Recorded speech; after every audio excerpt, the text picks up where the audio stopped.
Welcome back to 1000 Rated Course Conquest. This week, you guys voted over on the community tab and said Bird's Nest would be the course. I give you guys 4 options every week if I'm able to break a 1000 rated round, or what the average 1000 rated round would be. And this week, it's a course that changes up a lot and has a lot of different layouts. That actually made things pretty difficult to figure out what the 1000 rated round should be out here, but luckily there's actually a flex start yesterday. I was really debating on playing it, but last week was really tough for my wife and I, just like trying to do childcare as well as work for both of us. The flex with my normal training that I do would have eaten into the time that I had to take my daughter, so wasn't able to play the flex yesterday, but it had 1000 rated at 11 under par, playing all the whites, which is the layout that we're gonna be playing today, because I think it's the harder layout out here, typically longer, has actually a decent amount of par 4s in this configuration. It's a par 58, but if you guys know this series, you know that the whole purpose is that I'm gonna be leaving Denver in December. But before I leave, I want to kind of pay homage to the Denver disc golf community and courses that are here by beating 1000 rated at every local Denver course. And if I'm able to do that, which I think there's about 13 of them, plus 4 that either are under construction or I'd have to like use UDisc grading or something else to figure out what the 1000 rated round would be because they don't have tournaments played on them. If I can do that for all those ones, then we'll go actually to the mountains. Just a little bit west of me here, there are another maybe 8 or 9 courses that I'll try to do the same thing at, which will be much harder because I don't play those nearly as often. And if we can make that happen sometime during the summer, then up north, there's 4 more courses. And then if I can make all that happen, I never really play in the springs. It's about an hour and a half to 2 hours away from me because I'm kind of north area of Denver. But if I can do all that and still have time before I move, we're gonna try to get all of the courses in like the front range area, plus the ones that are closest to Denver in the mountains. 1000 rated rounds shot here on the channel. To calculate the 1000 rated rounds, I have a big old spreadsheet that I'm gonna be adding all these courses to as I go through them, where I look at every tournament that's happened from the beginning of 2024 until now and average out what are the points per stroke for that round. I do look at the par and the layout in case the layout's changed and see if there's any crazy outliers, and if it's like 19 holes and this is an 18-hole course because they added a temple, that's not going to count in there, or like a safari course, which happens sometimes, those don't get added to what the 1000 rated round calculation is. Then I take the closest score to 1000 and then I kind of simulate what a 1000 rated round should be. So for this course, I believe it's 10.16 under par, which, rounding down, because we always round to the next whole number because I can't shoot 10.16 under par, means I have to shoot 11 under today, which coincidentally matches with what a 1000 rated round would have been yesterday at the flex start as well. The one was pretty similar. It's kind of always out here, but nothing insane. Pretty fun series. I'm really excited for it. And I just get one shot straight up tournament rules, not trying anything funky out, just like playing the course.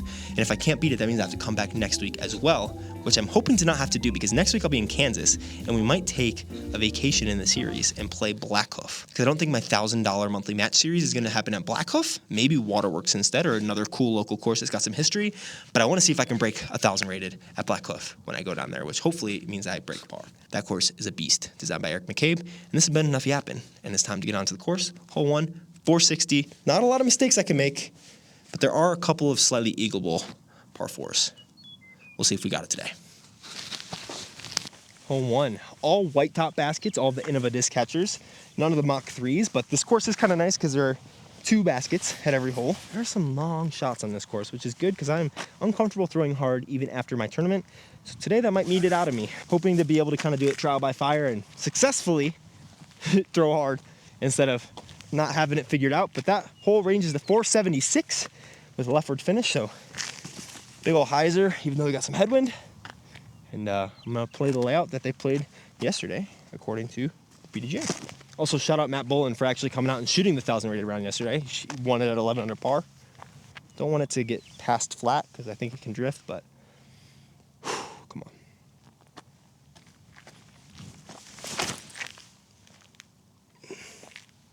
That's got to go. That's a little short. It's a long putt to get started. I said on hyzer better than I anticipated. It's always good to start with a birdie, especially when you need to shoot 11. But I'm gonna really focus today on not letting the score be in my head, even though I know what it is, which is gonna be some good practice of letting a thought come in and pass out of your head.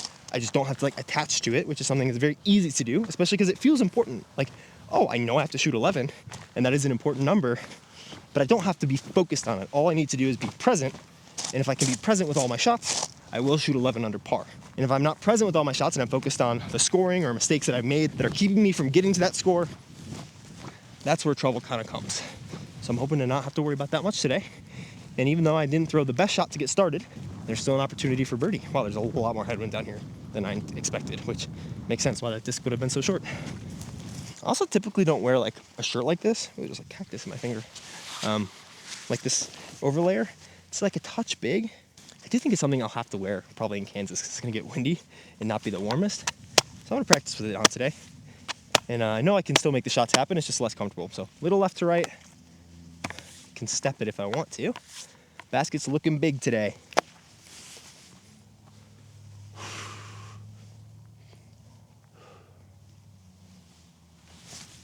Step. Let's go. What a start. That's some good focus. I'm really happy about that. Ooh, I do have some bag changes. I'll talk about those on hole 2. I already yapped enough before the round, but I took some stuff out of the bag and put some new stuff in after my tournament. Part of it, I think, is actually the disc, and sometimes just same mold, same idea, just getting more comfortable with it. Some of it is just needing more practice with the discs I do have, and so even if I'm slightly uncomfortable with them, I just need to work with them more, which is great because I'll do that this week, and then my whole bag is going to change next week in terms of how it flies because I'm going from mile high to no elevation. Classic. That's a really good birdie to get started.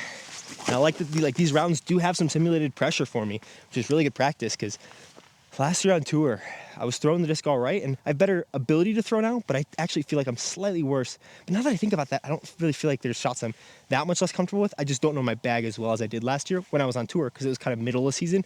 And this still feels like the start of the season, even though I've played a lot of events. I don't know, everything feels weird after having a baby. I don't really know what's going on.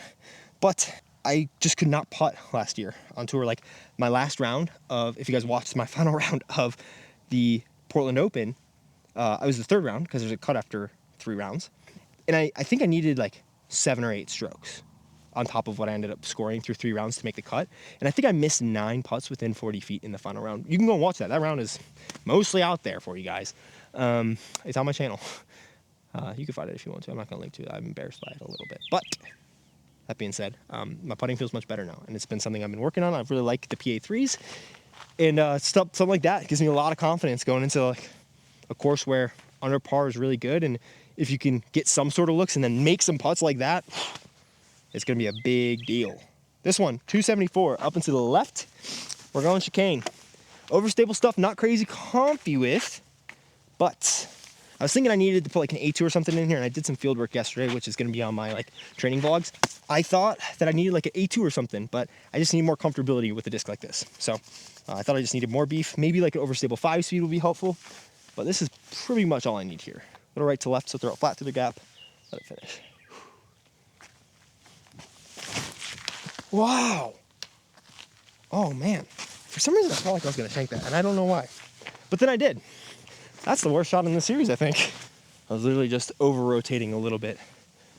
Trying to like pull and rotate at the same time.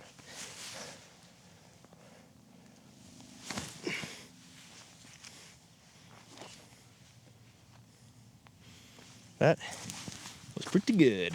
I think I prefer hitting gaps like this. I try to hit that one pretty flat, and I tend to over-rotate slightly on that. So gap hitting flat is probably going to be something I'll work on a little in Kansas, or just find the discs that make me feel comfortable to hit them on a touch of hyzer.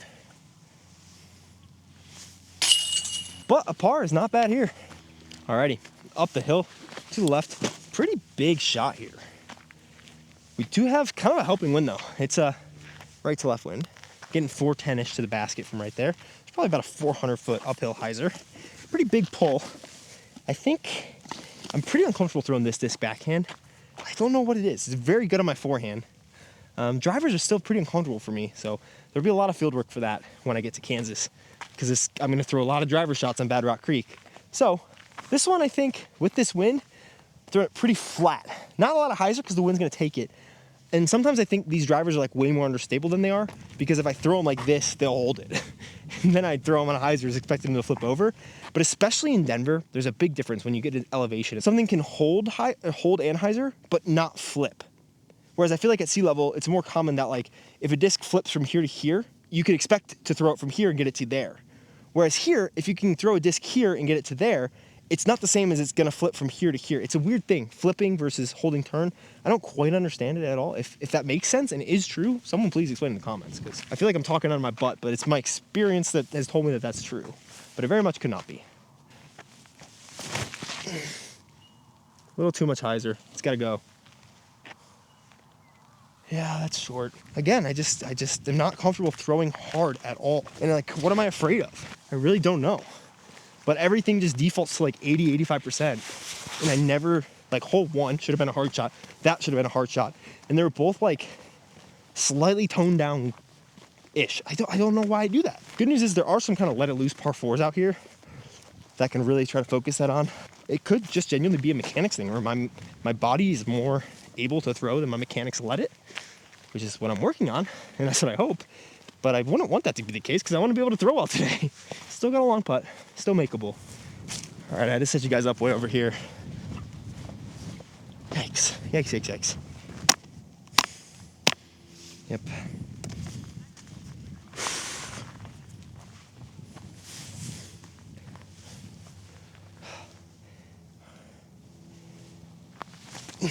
Go. What the heck, dude? What is going on? That's 100 foot? Well, I knew the wind would be helpful. 70 feet out. That's a throw-in. That's outside circle too.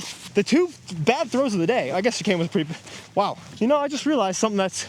I'm gonna have to find a way to get out of my head before I throw my next shot. But I've thrown all bad shots today, and I'm 200 par is a good putting. Uh-oh. I guess my upshot with the chicane was good, but now we got pretty long guy, which I think they played as a par 4. I think on UD's it's a par 3, so that's the only discrepancy.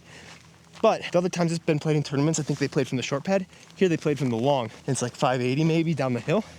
Eagleable. Oh yeah, 527 they call it. Headwind. Par 3 on UDisc. But they do have it as a par 4 on the PDGA layout from yesterday. And since that's what we're going off of, we're going off PDGA ratings. We're gonna play it as a par 4, so I'll have to switch it in UDisc. We do have a pretty big headwind, and I'm not comfortable throwing overstable stuff right now, even in the headwinds. So I'm gonna force myself to throw this pretty overstable Halo Glow Emperor. Since the wind's kind of coming this way, I'm gonna throw it on some turn down the hill, try to like turn it to where that other basket is while still in the air, and let it fade. I think a hyzer flip is my better shot, but I need to practice these, and this is also a safe shot as long as I don't early release it. So, yeah, I like it. There we go. That's pretty hard. Let's go. Skip. Didn't skip, but that's inside of the last putt that I had, I think, and that's for eagle. That's awesome. Okay. A lot of it is just confidence thing. That's so much of what I've realized, like, especially if you have the ability, even if you haven't practiced it that much, you just have to believe it. You can do it, I guess, and you can more often than if you were like, oh, I need to figure this out. If you're like, no, I can do this. Even if you make a mistake, the more you can do that, you like trick yourself into being better. That's a lot of what I've been working on this year.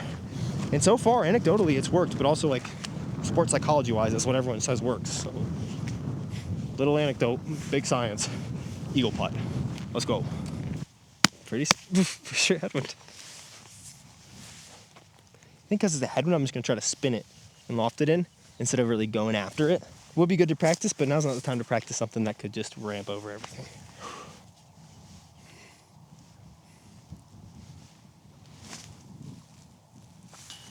That's a good putt. I'm happy with that. Didn't get it high enough, but it's still a birdie. I've never seen this. This is pretty sweet. It looks really long. How far is it? 410. Okay. All right, what do we throw? Headwind, mostly again, kind of this way. Big turnover, I think, is the right play. Something that can fight it and then get stable. You know what? I'm afraid to throw my overstable stuff far. And I know I can throw that same exact disc. I know I can throw it this far. Like, I could throw overstable stuff 440, 450-ish. Maybe even a little more. I'm just not confident in it. So if I get this up there and turn it, this is going to have the right stability.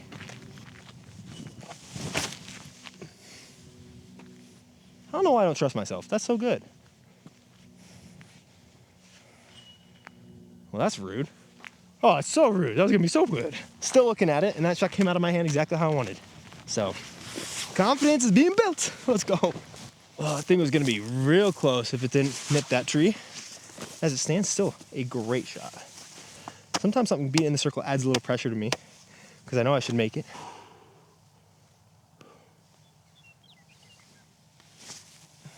Let's go. That's a sick bird. This is a cool hole. No easy birdie on this one. You can go up the middle. You can throw that shot. You can throw a massive forehand. I like that hole a lot. All right, 598 according to UDisc.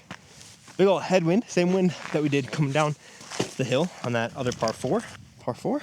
But luckily it's par 4 and the only OB is the road, so basically just throw a big shot out there. And I think one of my better big shot discs, I mean, it's between these two because I got a lot of dome. S-Blend Emperor and I-Blend Emperor. I think the I-Blend has more distance potential, but also will roll much easier.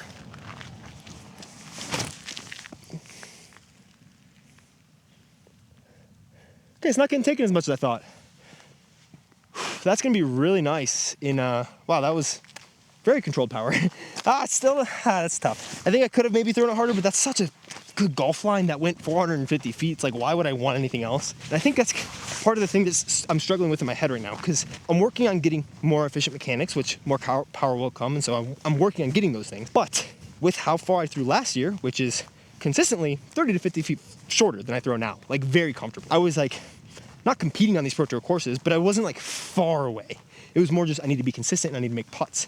And so like coming to Bad Rock Creek now, having played it 2 years ago at this point and cashing at my first Pro Tour Silver event that I played there, and like the distance that I have now is enough to compete out there as long as I am pretty perfect on hitting fairways, not going OB, and making putts. And I'm needing to like temper those expectations for like this year, because I'm working on this and I want to be a bomber, but it's more important for me to know where I am now and lean into those strengths. And not even those strengths, but those capabilities. Not thinking, oh, I can eagle this hole throwing a 600-foot shot in a slight head with some left to right. Like, no. I just need to throw a good power shot. I don't know why I was slightly disappointed with that one. Going 450 feet in the air. There's no reason to be. There's just a lot to unpack within myself to get mentally prepared for playing on tour this year. The couple events that I will be. We got OB, a touch long. I think. It's a gravel road, so I don't know if they actually count those as OB. My shot this right now are either that PA3 or the chicane with the left to right, definitely gonna be chicane.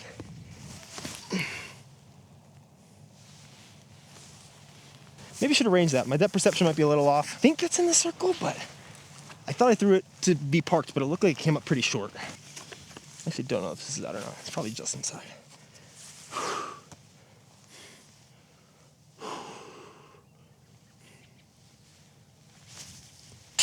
That's my spot though, don't matter. This series is so helpful for me.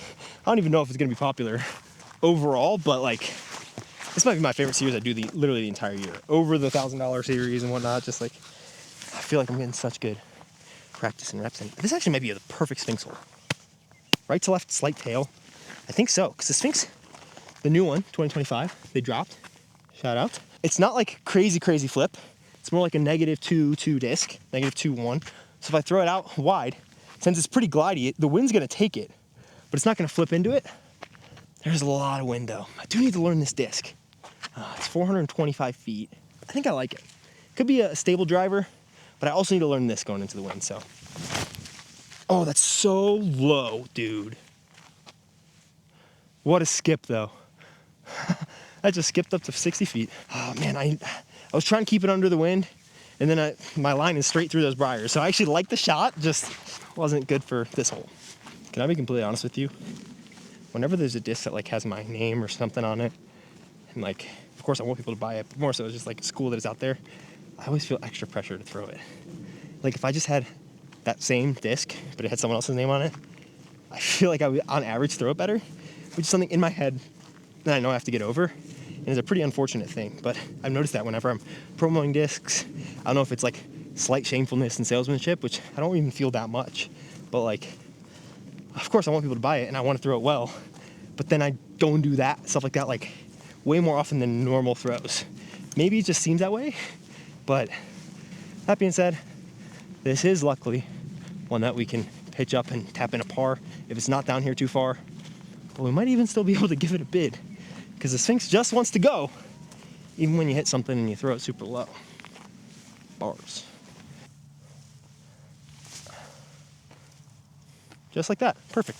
It is the newest disc to my bag, but it always feels bad to be throwing bad shots with my own disc. Instead of 372, it says. That's pretty right on, 368. I'm gonna throw the Era. I took the Roman out of the bag for the Era. Oh, the other ones that I brought in, I totally forgot. this one, this MV, old MV, I love it. And then the Era, I think that's pretty much it. Yeah, everything else is pretty standard. So, high hyzer. This has to be a semi-hard shot, but I can throw those well.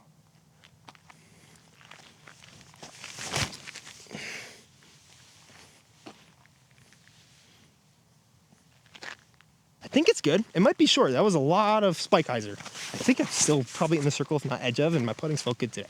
We're getting kind of into birdie alley starting on the next hole. Everything is hyzery and 300 to 310 feet, if not shorter, for the next 3 holes. So it would be cool to also work on like getting better about knowing I have to birdie and doing it. So this hole would be great to birdie. Wow, I might actually be way closer than I think. Those arrows are sneaky, sneaky good. I think they're definitely going in over Romans. But the 3 holes after this hole, maybe even including this one, I think I can get these 4 birdies. So I'm gonna focus on that. And if I get through those holes 4 down, I'll be 9 under par through 12 holes. And that feels pretty good to get to the 11 with the par 4s remaining and knowing which holes are out here.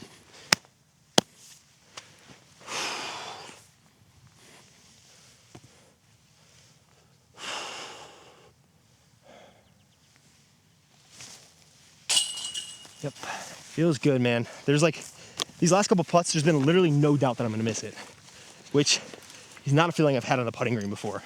I literally step up and I'll be like, in my process, and I'm like, there's no chance I miss this putt right now, which is not something I felt. And it's a feeling I wanna have forever. This might be the best feeling in all of disc golf, because I'm pretty sure that was just outside. I wasn't gonna check it to step it before, because that's a little extra process. And I'm like, I know I can standstill this. And then just like the perfect, I'm so stoked with how my putt's feeling right now. I'm gonna remember this feeling and keep working at it. 275 to the left. In the theme of trying to continue throwing pretty decent, we're gonna throw the chicane. I'm not comfortable with overstable stuff in a lot of categories right now, including this. We have a little tail left to right, so it's the right disc for the right shot, as long as I throw a pretty hard hyzer. Just like that, that's perfect. Yep.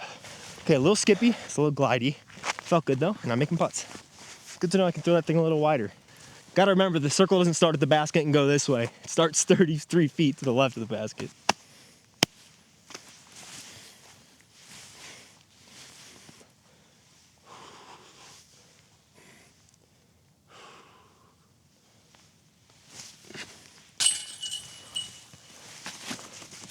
Let's go, baby.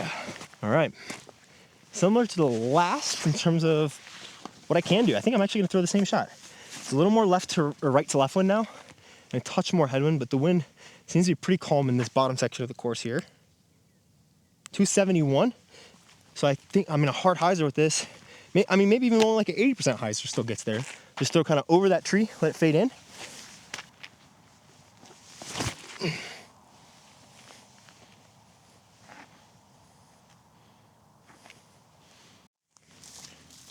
Let's go, boy.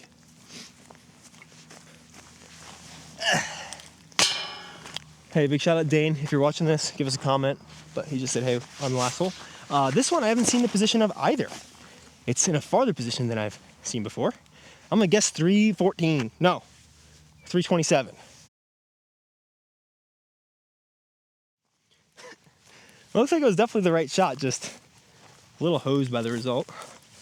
Oh man. I have to basically fully straddle out over here. I basically have to horseshoe putt. I'm gonna move you so you can see this craziness. Also because I need my mini, and if you didn't see this shot, unfortunately, my camera died, hopefully, while I was yapping, not throwing. Okay,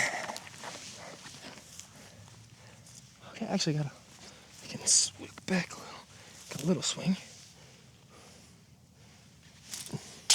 Yeah, spin putt, baby! Okay, I'm super stoked. I got through those 4 holes with the 4 birdies, so I'm 9 under through 11.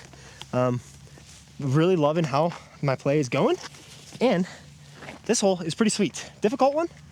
This is a good par hole, but very birdieable. Range is right on the money to what you just says, 426 feet. I think they call it 425. Oh, right to left. Actually, really good wind for this hole too. I was thinking I'd have to throw this hyzer because the wind was this way before, but now I can just throw a hyzer. And I think to do that, I'm gonna throw this bad boy. I was gonna say it can be a birdie, but that's not the right expectation to have. Just trying to throw this good shot, and then the next good shot can be a birdie or not.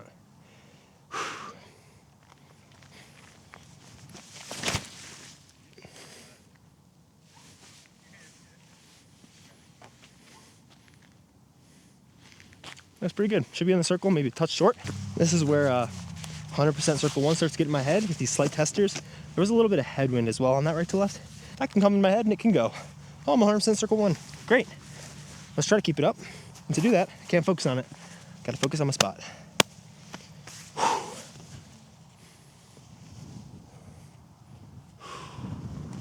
Ooh, headwind. There it is.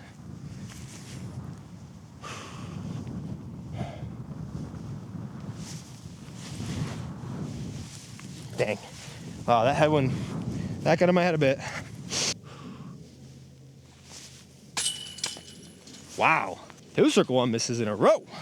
Bogey town from 25 feet. All right, neither of those felt confident. My legs felt a little bad. And the good news is, I don't have to diagnose it. I just get to move on and make a good putt next hole. Back to 8 under through 12. Still on a great pace. 3 of the last 6. It's a lot harder than 2 of the last 7, but very doable. I don't need to think about it in those terms. It's just a reality. So that was unfortunately not very edifying confidence building experience of like, hey, let's pass this out of my head. And then I didn't reset well enough. I think my stance felt a little high. I didn't feel confident in my base, and I didn't make good putts on either of those. We will have a decently straight headwind on this next hole, which is going to be pretty interesting because it's another long one. That was unfortunate. That's a hole that can definitely break my confidence a little bit. I was feeling like, wow, I'm going to have an all-timer here. I'm going to have a crazy round.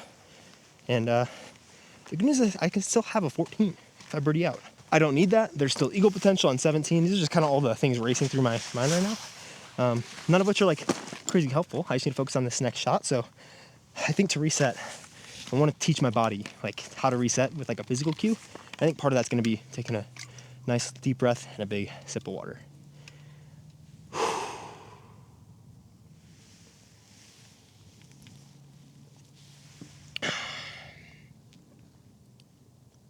All right, 428 with a headwind.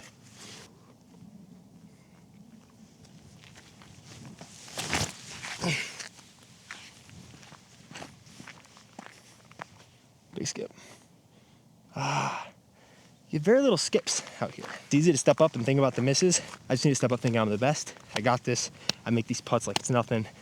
Focus on my chain link, go through my routine, put it in the heart.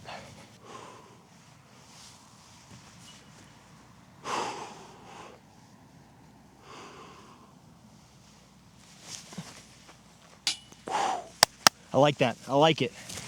Simple par. 3 of the next 5. Gets it done. But I'm out here thinking 5 of the next 5. I'm thinking 3 of the next 3, baby. The basket, you can see peeking its little head over the edge there is the par 4. 560, 570-ish. The wind might actually be semi-advantageous. 584. I don't think the wind is necessarily good or bad. Oh. It's not even really here. So just throw a bomber. Which means I think this Ibland Emperor, it's really far to the OB right. And I like being a righter to approach because left can get you angled off. So I think we'll try to throw this guy high and on a touch turn to start. Because it's not crazy understable as long as I don't really rip it over. Just high and ripped is much better because it has time to flex out of it.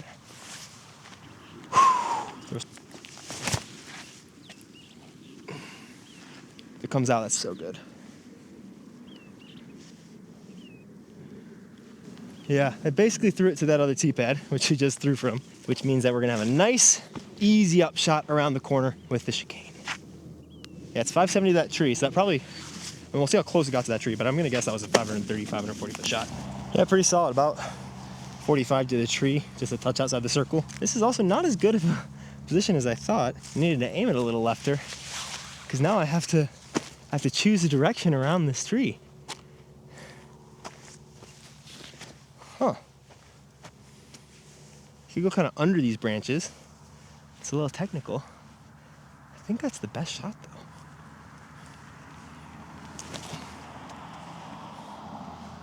Yep, that should be good as long as it doesn't roll. That 3-putt from a 25-foot birdie putt never ever feels good. Especially when like I've been riding on confident good putting this whole round. To have that happen is not a great feeling. Oh, I couldn't see it, but that's just by bridge. What is that? Oh, this arrow that I decided not to bag. All right, good bird. We take that and move along. I'm not thinking about score anymore. Just focus on these next 4 holes, and the score should come. I'll get you back, Green. I'll get you back. It's like 260, so it's definitely like chicane distance, especially with that right gap. That's not flat, dude, but it's still fine. Yikes. This hole is definitely on the give me an ounce of luck side because basket straight ahead. It's about 355. Tailwind, good wind, but Spike Heiser plays goes against those trees that are just to the right side of the basket. So I've actually never thought about playing the Spike Heiser 2 30 feet to the left, which might actually be the play because a big forehand definitely works too. You know, that might actually be my play. I think I have that forehand and it's something I need to work on. So we're gonna throw this Emperor on a nice big Heiser-ish forehand. I know I can do that. Load. Come on. Get around it. No! Oh, that's so rude. It was a little left, but I think that was gonna get to just circle. Unfortunate.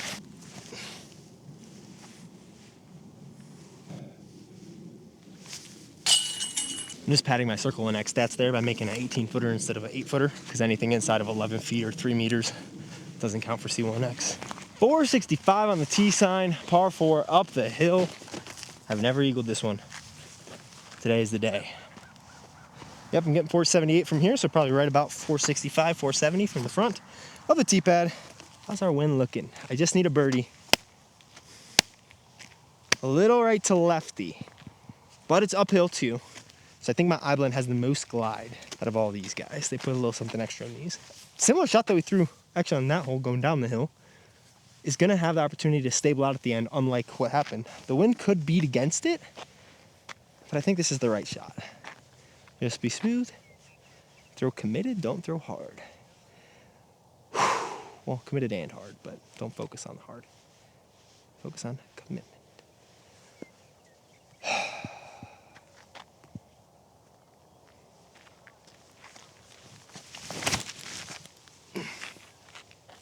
Yes, dude.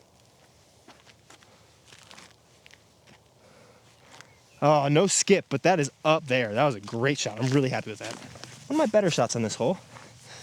Unfortunately, didn't have the helping wind. Gets on this angle and the wind coming across like this beats down a bit. But we do have a nice little wind for the Heiser putt.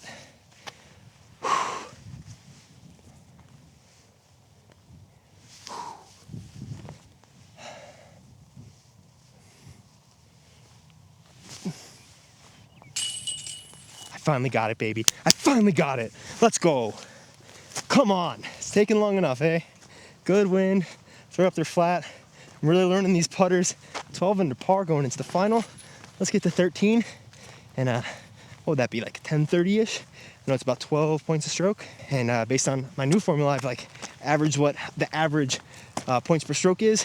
The rating that you guys see in the corner, now I've changed to be the average points per stroke subtracted or added onto the round, averaging the 1,000 rated round, but not like rounding at all. So it's actually like 10.16 is 1,000. So that's why right now I'm 12 maybe. So you're seeing, what would that be? 1020-ish? Because it's like 1,008 is the average at 11 under. I don't know. All I'm saying is I'm excited. I have the opportunity to get to 13 under. Basket to the left. I think it's time to throw the Capi Rapi. That was a beauty red one from the new run. Could just be a scepter, but I like just throwing this flat out there, letting it fade in. 333 down the hill, should be money. Oh wow, get a crazy skip. Yeah, my Heiser forehands do not feel good. I should have definitely thrown a scepter. I'll still run this because I have a bogey to spare, and it'd be fun to get to 13 the fun way. If I drain this, you have to subscribe.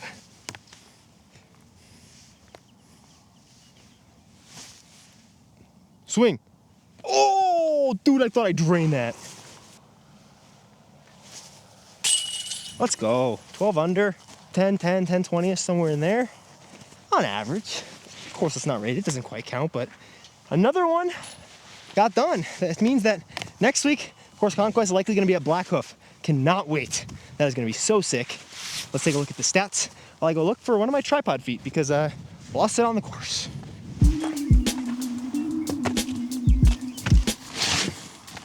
I went and looked for the tripod little thingy, couldn't find it unfortunately, so I think I actually bought a set of 6, so I might have an extra backup at home because this always happens. It's only one luckily, but this I actually threw hole 17 again because I walked by it, and I got my Sphinx. I tried like a fast run up because I normally am going smooth and methodical, and I was like, let me see if I can just trust my footwork. I threw fast, and the Sphinx was 40 feet on that hole, and the wind is picked up, and it's like the same, like not great wind. So I was super stoked on that, which is my last one. And before that, I had thrown this guy, my overstable one, on like that big flex, and it was 35 feet. It was awesome. But pin high too, it was just right. So I'm really stoked with how things have been feeling like they're coming along. Did I forget one? Yes, I did. Well, I'm gonna have to go back out there and grab it, aren't I? And in the question of, is UDisc rating still the UDisc rating times 2 plus 500? It seems pretty on par because the UDisc rating right now is 259. Meaning that if you take that times 2 plus 500, say it with me class, 1,018. So that's pretty cool that it still seems to be pretty similar to the case, because I think my little algorithm got us at like 1020-ish, maybe a little less, maybe a little more. So it seems to be still right on the money. Wait, the UDisc thing's actually even better because it was 1,005 at 10 under, and it was like 12.5-ish points per stroke. So that averages, so if you add 12.5-ish, you get 1,017 point something, rounded up, 1,018. UDisc is literally right on the number. That's kind of crazy. Whoever thought of that algorithm, or I don't know if you just made it that way, but that's kind of spot on. That's kind of crazy. The putting was pretty good, 57% C2. Wow, what is that, like 6 or 4 for 7 maybe? 14% times 4 is, yeah, that's 14, 4 for 7. And then 80% C1X, like 8 for 10-ish. So it's literally just those 2 misses on that one hole. And that's fine. 78% screen, circle 2 in regulation. 50% circle 1 in regulation, but 67% birdies. You love to see that. 22% parked is not bad. So far, 3 for 3. I'm feeling pretty good about the series. 1,000 rate, I think, is a good number. I'm always like trying to shoot around 1020 plus-ish because 1020 is cashing on tour. I'd love to be 1030 plus, 1040 plus eventually in my career, but I'm liking so far. I'm 3 for 3 in this series. I would have thought I would have dropped one by now if you would have asked me a couple months ago, but I feel pretty confident about where my game is. Haven't come off a win shooting 1013. Like, it seems to be a pretty consistent place for me to be shooting right now in like the low thousands. So I like that. I'm gonna try to continue to pick it up, and a couple mistakes that we saw today that we can clean up pretty easily. Last hole could have been a birdie, didn't have to bogey that one that I did, and I love it in this series so far. So go to the community poll, vote on the community poll now for what is gonna be 2 weeks from now's Course Conquest video. Next week, we're doing a little vacation conquest at Black Hoof, and we're gonna see how that pans out. I don't even know what 1,000 is, but I'm thinking it's close to even par, which I love. Everything here in Denver is like 9, 10, 11, 12 under par. Johnny Roberts is gonna be like 15 under par. I'm saving that one for the end. That one's gonna be, I might have to try that one a couple, I can do it. What am I talking about? I'm just yapping at this point. Thanks for watching. You guys are the best. I really appreciate it. Oh, thank God, I thought I took that off my hat. Okay, I'll see you in the next one. Subscribe.